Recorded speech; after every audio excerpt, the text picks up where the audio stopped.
geranni suvda, yerda va kaseta yo stakanda ildizlatishga qo'yamiz. Bugun 21-oktyabr.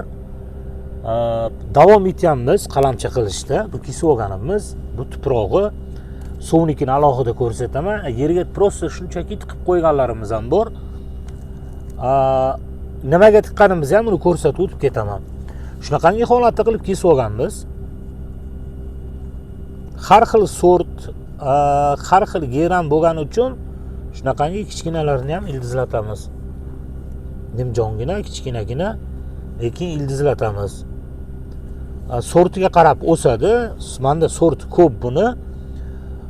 Suvda qiladiganimiz bor, kasetaga qiladiganimiz bor, yerga qiladiganimiz bor. Tuprog'idan boshlaymiz. Hop, ko'pchilik aytishi mumkin, yerga tiqib qo'ysam yo tuvakni yoniga tiqib qo'yadigan bo'lsam o'zi ildiz otaveradi deb. Oddiy geran xuddi shunaqa. Yoniga tiqib qo'ysangiz, tagga tiqib qo'ysangiz ildiz otib ketaveradi. Uni hech kim bilan sporlashmoqchi emasmiz. Lekin bir dona stakandagi kichkinagina gulni 100 ming, 200 mingga olib kelib, uni ko'paytiraman desangiz, siz aytgan usulingizda qilish ozgina qiyinroq bo'ladi. O'shaning uchun suvda ildizlatamiz, torfda qilamiz. Torfda tuproqqa qaraganda anchagina tez bo'ladi. Sababi tuprog'imiz yengil bo'ladi. Yengil bo'lgandan keyin nafas olishi oson bo'ladi, chirish qiyin bo'ladi, havo yaxshi aylanadi, ildiz o'sishi oson bo'ladi. Shunaqangi holatda qilib kesib olganmiz. Bu pishmagan xom tana. Buni suvga qo'yamiz. Buni ham ko'rsataman. Bu ham xom, pishmagan. Suvda ildizlatamiz, ildiz otadi, xudo xohlasa. Bu pishganlari bu. Olamiz. Ko'p tiqmaslik kerak bo'ladi. Karnavin bor menda. Karnavin tezlashtirib beradi deyishadi. Karnavinsiz qilsa ham bo'laveradi asli. Ko'p tiqmaslik kerak. 3-4 sm yetarlicha bo'ladi. Tagini qattiq bosmaymiz. Tagini qattiq bosadigan bo'lsak, havo aylanishi yomon bo'lib qoladi. Salgina bosib qo'yamiz, o'shaning o'zi yetarli bo'ladi. Misol uchun olaylik.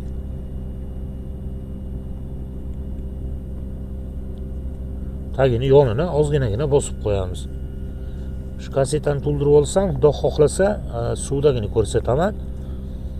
Xuddi shunaqangi usulda qilib bo'ldi. Yengil bosib qo'yamizda. Shu jarayon davom etaveradi.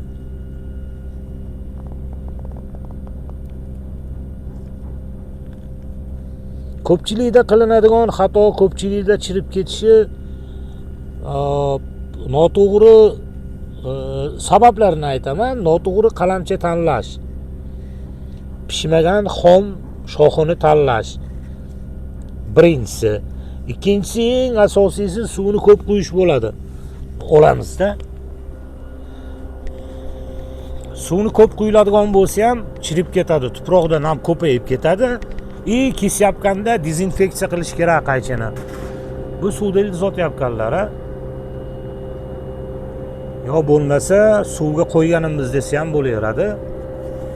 Hop, bargi sarg'ayganlari bor. U ziyon qilmaydi, u bargi sarg'ayadi, yangi barg chiqaradi, o'ziga keladi. Bunda nima yaxshi tomoni bor deyilsa, bunda pishmagan xomroq bo'lgan tanani ham ildiz ottirsa bo'ladi birinchisi. Ikkinchisi, jarayonni o'zingiz kuzatib borasiz va eng asosiysi ildiz otadi. Misol uchun, qanaqadir kamyoproq sort bo'ladigan bo'lsa, deylik mana Selena Ersa, Vdохновение, Historiya любви bir dona, 2 donadan solingan. MDH bir donadan solganmiz.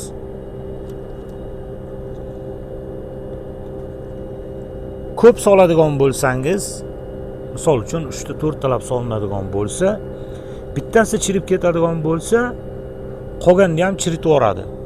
Yo bo'lmasa suv ayniydigan bo'lsa, qolganlariniki ham aynitib yuboradi. Suv ayniydi, suvni aynishi misol qilib ko'rsataylikda. Bunda aynimagan ekan. Bir donasi chiriydigan bo'lsa, qolganlariga ham yuqadi. O'shaning uchun alohida bir donadan qilgan yaxshiroq bo'ladi. Olamiz. Tagi qotishni boshlagan kattasiniki. Kichiklari ham sekin-asta qotib oladi. Bu noto'g'ri qalamchi tanlab qo'yilgan ekan bunisida. Suvni yaxshi tomoni nazorat qila olasiz. Qaysi biri chiriyapti, qaysi biri ildiz olmayapti. Agar mabodo tagi chirib ketadigan bo'lsa, tevaroqdan kesib turib, uni yana boshqatdan ildizlatsangiz bo'laveradi. Bu oqarib turgan ildiz otishni boshlagani. Bunisi ham xuddi shunaqa. Bu tagi. Oqlari hammasi ildiz otishni boshladi degani. Suv distirlangan bo'lishi kerak. Shunaqa suv ishlataman 10 litrli bakalashkada olib kelib, oldin solmasdan aktivirованный uгол so'vorganman, 2 ta, 3 ta, 4 ta dona adashmasam 2 ta solganman. Manda Radigrin geli bor. Bu tezlashtirib beradi. Rossiyadan olib keltirgandim. Shundan aralashtirib o'raman. Misol uchun shu suv olamiz. Tagini suvga solyapganda tagida tuklari bo'ladi. Tuklarini tozalab o'rish kerak. Postini deganda bu postini emas, mana sariqlari bo'ladi, mana qangilari bo'ladi. Shularni tozalab o'rish kerak. Yerda bo'lsa ham, kasetada bo'lsa ham, yo stekanda qilsangiz, yo suvda qiladigan bo'lsangiz, oraliq deymiz buni. Barq chiqadigan joyi. Shu joy bilan birga shu joy yerga kirish kerak. Yo bo'lmasa suvga ozgina tushib turish kerak. Ildiz chiqarishi oson bo'ladi. Dinastiya darji 2110. Qo'ydim buni. Bu aralashib ketib qoldi o'zi. Hop, qora roza olamiz. Suvni quyamiz.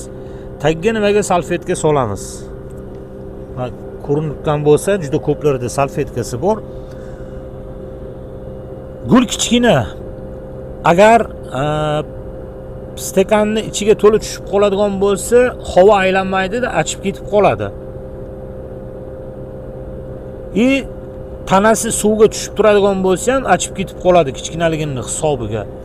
Hop, ana kattalari bor. Ko'pgina solganmiz.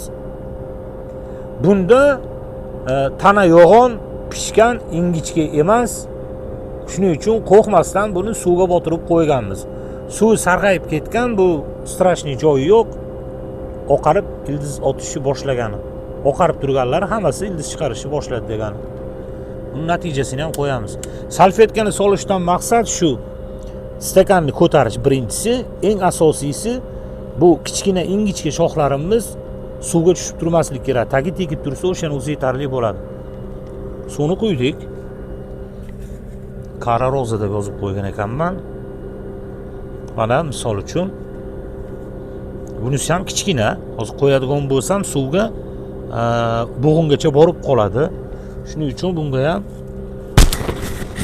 salfetka sovoramizda. Ozgina suvni ko'paytiramiz. Salfetkada doim namli turadi. Salfetka suvni totib oladi-da, o'sha namni o'zi yetarli bo'ladi. Bunaqangi xomdan ko'ra 50 ga 50 bo'lib qolganda ham ildizlatsa bo'ladi. Shuning uchun stekanda qilamiz. Kesgandan keyin tagi qotgan ko'rinyapti, adashmasam qotirib olish kerak bo'ladi. Puxini tozalab tashlash kerak bo'ladi.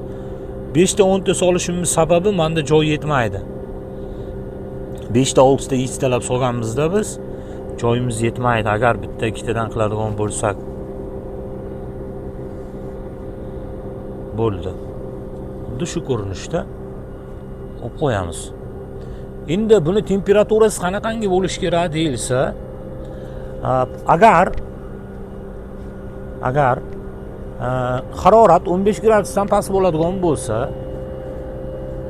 achib ketadi. 18 dan yuqori bo'lishi kerak. 18 dan 25, 26, 27 gacha bo'ladigan bo'lsa, ildiz oshishi tez bo'ladi. Suvda ildizlatayotganda ildiz otishi juda ham tez bo'ladi. Hozir men buni teplitsa kechasi tashqari nechi bo'lsa, xuddi shunaqangi bo'lyapti-da, hali kotel yo'qmagandek. Tagga qo'yib qo'ygandim, cho'plik pol qilib, tepasiga oldimda haroratni 21 ga qo'yib qo'ydim. 2 gradus plus minus ko'tarilib, o'chib 21 bir xilda ushlab turadi. Xudo xohlasa, natija yaxshigina bo'ladi. Barglar qurib ketgan. Roloq ko'rsatib olayda buni. Barg qurib ketgan, lekin taglari oqarishni boshlagan. Yangi barg chiqaradi, bargini to'kib yuboradi, ildiz otadi bu. Bunda muammo yo'q. Haroratni bir xilda ushlab beradigan bo'lsangiz, haroratni aniqroq 18 dan yuqori qilib ushlab bersangiz, ildiz otishi oson bo'ladi. Suvda ildizlatayotganda zo'r tomoni suvi ko'payib ketdi, ozayib ketdi. Mana tuproqda bila olmaysizda suvi ko'p ozligini. Unda nazorat qila olasiz. Bu yerdagisi. Yerdagilari besonaqay bo'lib ketgan, o'sib ketgan, yo'g'onlashib ketgan, shunaqangi bir besonaqay gullarni yerga o'tkazganmiz. Yerda zo'r tomoni ekib qo'ydingiz, ildiz otaveradi. Hech qanaqa karnavin ham surtilmagan, boshqa ham qilinmagan, prosta ekib qo'yganmiz, tiqib qo'yilgan yerga. Bu yerda havo sovuq bo'ladigan bo'lsa ham, yerni issig'i bor, u sovib ketmaydi, ildiz otadi. Muammosiz ildiz otadi. Chirib ketishi ham mumkin, bu ehtimoldan xoli emas, lekin bu eng oson usuli. Eng oson usuli bu. Ikkinchida uyda qiladigan bo'lsangiz, stakanga solib shunaqangi qilib ildizlatish va eng asosiysi va eng zo'ri, ishonchlisi suvda ildizlatish bo'ladi.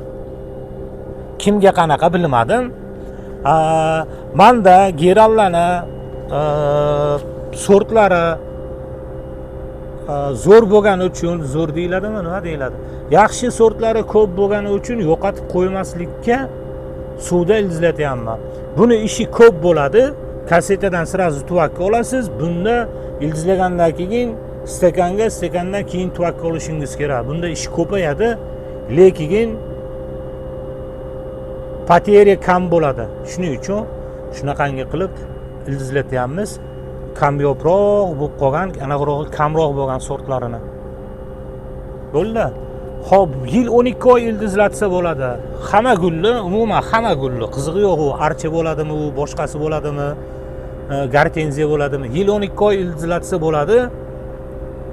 Sharoitni yaratib bersangiz, sharoit deganda 18 gradusdan 30 gradusgacha bo'lgan temperatura bilan yorug'lik bo'lish kerak bo'ladi. Bo'ldi. Qurib ketgan geyxeralar, bu yog'i ko'kargani. Bularni ham xudo xohlasa ko'kattiramiz, astoydil harakat qilyapmiz. Indiyskiy sirenni ham ko'paytirish to'g'risida qo'ygandim. Buni boshqa mavzu qilarmiz. Asli mavzu juda ham ko'p. Qaysi bir qizig'i bo'ladigan bo'lsa, yozib qoldiradigan bo'lsa, albatta shu ko'pchilikning rayiga qarab turib, xoh u ko'paytirish bo'lsin, xoh u parvarishi bo'lsin, hammasini video qilib qo'yamiz. Vaqt ajratib ko'rganingizga ming rahmat. Foydali bo'lib qoladi.